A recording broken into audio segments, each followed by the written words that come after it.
The fundamental law in nature is to survive, with the axiom that survival of the fittest is the only way nature can improve itself. This explains why living things must adapt to its environment in order to guarantee its survival. In natural law, the primary objective of any life form is to procreate and pass along the traits that will optimize its survival to the next generation. Each individual life is unique and special. To the rational and finite mind, that seems nearly impossible that every living thing is different with infinite variations. Even inanimate objects, like individual snowflakes and grains of sand, are unique. This irrefutable fact makes it easier to explain the existence of God to those who claim to be agnostic. To focus on differences is amusing, but it's like gossip, of little worth and a waste of time. Serious scientific study nearly always concentrates on similarities. No two things are identical, but the similarities are where predictability starts, the means by which knowledge is quantified. With this, the purpose of life can be discovered.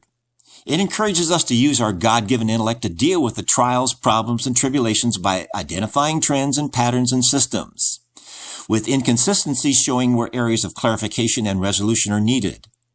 Each individual species evolves and multiplies, with the most successful being greater in numbers. This requires organizational systems to evolve, when families grow into communities that evolve into systems of government. The existence of a government always subscribes to the first law of nature, to survive.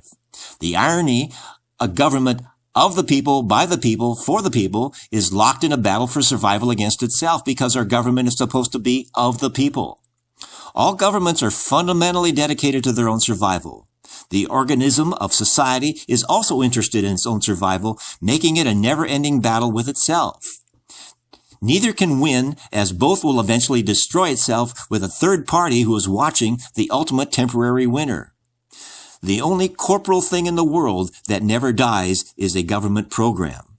Cycles repeat themselves from generation to generation. As we live longer, the recurrence of these cycles are more easily observed, as multiple generations will simultaneously exist. Elders will often comment on the generation gap, seeing their own youthful mistakes repeated by the youth of today. They will never learn, is the common remark. The founder of Dubai, Sheikh Rashad, was asked about the future of his country. He replied, "My grandfather rode a camel. My father rode a camel.